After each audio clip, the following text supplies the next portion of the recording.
my fellow patriots. This is tplmedia.ca/local. And today we're asking the question, is Atlantic Canada facing a construction problem or is it facing a policy problem? And today I had to bring on Paul McCucci because, Paul, I know you've done billions of dollars in construction. Yeah, I have. And done most of it actually in central Canada. Yep. But done a little bit down east, some out west. Been to Mexico, spent 12 years in the United States building things. So been around the block. So you have a rough idea of why these Atlantic Canada construction problems could be arising. Oh, yeah, for sure. Yeah. For sure. And they're not just in Atlantic Canada, they're everywhere, right? So we see the similar symptoms, whether on the West Coast, whether it's Central Canada and the East Coast. The market, per se, is slow, more so in Central Canada from a real estate perspective. Okay. But quite frankly, getting any project off the ground anywhere in Canada is a challenge. Well, then that leads me to my first question. Why is everything taking so long to build here? Permitting. We're just buried in permitting issues in Canada right now. We've tried and we've talked about fast tracking our permitting and getting projects to market, but it just doesn't happen here. So why do you think our red tape is so thick with this stuff? Ooh, red tape. I think it's a cultural thing, right? We got mirrored in, and we need safety protocols. We need engineering protocols. We need those. But we don't want to actually go municipality by municipality and make them consistent. So what would stop us from doing one nationwide set of building code rules and regulations? Nothing. But yet we don't do it, right? So we each and every municipality has a different group that decides the bylaws, the regulations, the permitting, all those things. And that's why we get mirrored from city to city, from province to province. So if I go to a city like, let's just say something like Cambridge, Ontario, where all the parking lots for these big block stores are developed horribly, like you got to drive around the building 3 times just to get out of the parking lot. Yes. That's the stuff we're talking about. This is a municipality thing, because it seems like in different cities they've got a hook of this. Yeah, they've got this down, and then other places they're just behind. Yes. So more progressive cities there are, right? But the interesting thing is you may go across the borderline from one city to another city, have a different set of bylaws, different set of restrictions. And we talked about this. I know in different places in Canada, we've talked about this for years. Let's drop legislation that basically makes the building codes in each of these cities consistent.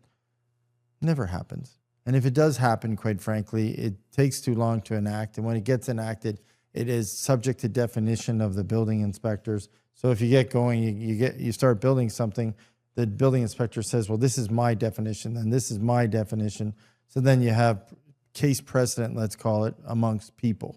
Okay. So that's why it takes so long. Well, and it seems like in Atlantic Canada, one of the big things that they're dealing with is a large growth of population. So that could be another reason why this construction feels like it's behind. There's not enough homes for the people that are growing there rapidly, right? Yeah, rental homes for sure, right? Because these aren't people who, the people that came to Canada recently and since COVID, for the most part, are just starting off as new Canadians. They're not in the position to buy new homes. So this would be the building of rental homes or renovations to create rental homes. Listen, most of the Atlantic Canada and most of the eastern provinces had enough homes for the existing population. They were seeing so many people pass away every year. They're seeing natural succession of homes, but they didn't have an overabundance of homes. So now to get them to actually expedite home building is very tough. On top of that, quite frankly, you have the permitting issue. You also have the skills issues. So that's actually what I was just about to ask you, because I keep seeing that. I was digging through this and I'm like, well, why is this the biggest problem in Atlantic Canada right now? Well, skilled trades seems to be a crisis. Oh, it is a crisis. It's a crisis everywhere. Atlantic Canada also, right now, how many people do you know are being plumbers, electricians? You have very few carpenters kicking around now. Outside of the veteran guys that I've known for years, I don't see any new youth movement in that trade. Now, the thing in Atlantic Canada we find, from time to time, as the West Coast gets busy, people migrate out of Atlantic Canada and they head to the West Coast. So as the oil patch starts to boom, and you see expansion in the West Coast, dollars and salaries and wages get better. People move from east to west, always keeping their residence in the east, but knowing that they're going to go work in camps and oil camps and labor camps outside of the main cities. So they rent a room, they rent a place in the major cities. They go up to spend 2 weeks on working, and then they come back. So you see a lot of that happening, quite frankly.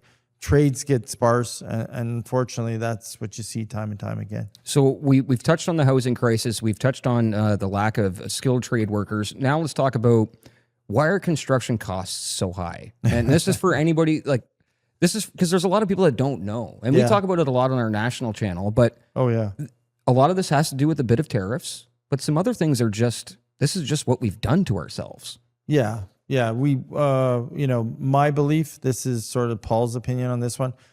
We came out of COVID. We had saw a rapid increase in basically resources for construction. Yeah. Lumber, steel, whatever it is, drywall. We saw a massive increase in aluminum was through the roof during COVID. Through the cost, through the roof. So we saw it never came back. No, it didn't. So, and now, tariffs came on. So we decided what we were going to do is we were going to subsidize those industries to keep them alive. So we created sort of subsidies and funding and loans. I think that might have been misdirected.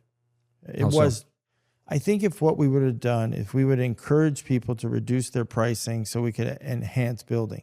So what we did is we actually said, okay, we guys can retool your factories. You can keep your labor force, but we're going to give you some money to try to figure things out over the next 6 months.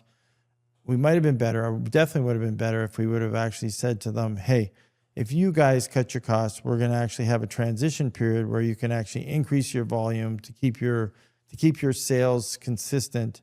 And that was the leap that we didn't allow people to do. So it looked like you're taking a little bit of a hit, but you're not really at all, because once this all balances out over a year or two, you're actually ahead of where you were before that. If you can simulate house building or home building or commercial building or whatever it is, and you can get it going again, quite frankly, again, at a lower cost, so a lower price that you're selling to those people that are building those things, quite frankly, your revenues are the same. You're just doing more volume.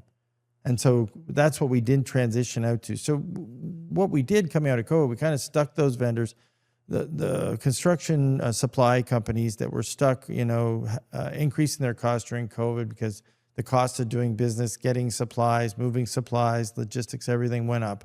So they passed it on to the industry. Came out of COVID, they left it there. And quite frankly, their volume went down. So what happened is, coming out of COVID, you saw volume start to decrease. We went like this, right? Naturally sloping decrease. As it sloped, they're like, well, I can't cut my cost or my price now, because if I cut my price with a lower volume, I'm out of business. So I got to keep that price up. So we weren't able to offload the price or decrease the price because, quite frankly, their volume went down. So we then went, after things got slower, we then started to subsidize them to keep them alive. So here's some money to stay alive. Yep. Okay, that doesn't help. That's like a road to nowhere. It's a Band-Aid. It's a Band-Aid that doesn't go anywhere. So transitioning people to a more volume-based model would have been the way to go in my mind. We didn't do that for the most part. We just stayed where we are now. And therefore, until we address the issue of these crazy costs we have for home building, think about it. When we got into COVID, people were talking about building homes for, 150, 200, 250 a square foot. We got into COVID, and then people started talking about 200, 300, 400, up to $500 a square foot. Yeah. Insane pricing. Yeah. Right. We got to get back to where we're building things for 150 and $200 a square foot, because that is the only market that works if we're going to keep real estate values the same. If real estate values stay the same throughout Canada, there's no way, unless we start to get those costs down for land, we need to get materials down. And that's the only thing that saves the industry right now. We can sugarcoat that. We can say what we want. That's what we need to do. So that's how we fix it.